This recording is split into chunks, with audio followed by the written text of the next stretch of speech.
आरोपी दिसली आरोप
रबाळे पोलीस स्टेशन 31 जानेवारी 2025 रोजी 83/2025 नुसार पोक्सो अंतर्गत गुन्हा दाखल झाला होता। सदर गुन्ह्यामध्ये आरोपी था आकाश प्रकाश मोरे याने पीडित मुलगी 17 वर्ष ह्या मुलीशी इन्स्टाद्वारे मैत्री करून एप्रिल 2024 ते नोव्हेंबर 2024 अंतर्गत इन्स्टाद्वारे कॉन्टॅक्ट करून तिच्याशी प्रेमाचे नाटक करून लग्नाचे आमिष दाखवून त्याचे शारीरिक संबंध करून तिची इच्छा नसतानाही तो त्याच्याशी लग्न करतो प्रेम करतो वगैरे म्हणून इच्छा नसतानाही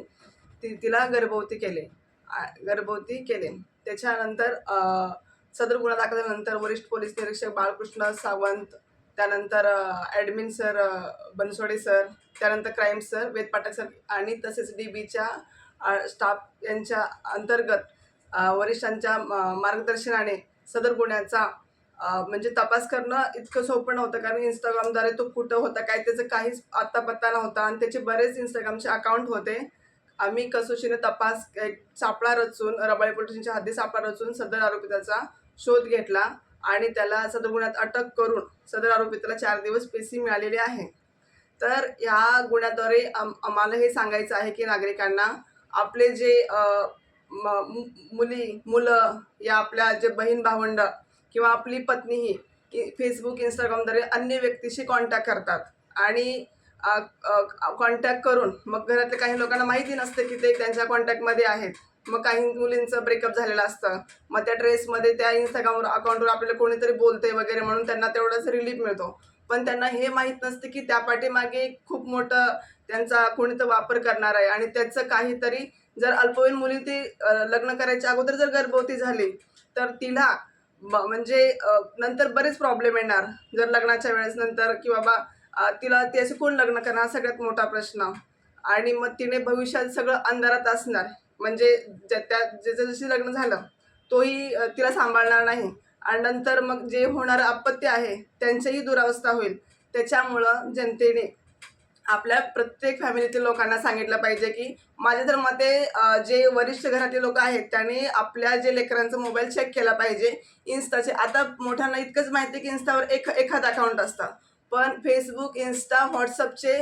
खूप अकाउंट आहेत। एकाच ॲपमध्ये आपण 3-3, 4-4 अकाउंट घेऊ शकतो आणि त्याद्वारे आता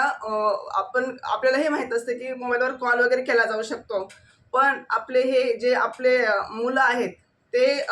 तिथून व्हिडिओ कॉल करू शकतात, तिथून ऑडिओ कॉल करू शकतात, तिथून मेसेज पाठवू शकतात, जे की पालकांना याचं काहीही माहीत नसतं। तर पालकांना त्यांना जरी मोबाईलची विशेष नॉलेज नसेल तर त्यांनी कोणाच्या तर सहकार्याने मदत घेऊन आपल्या मुलांचे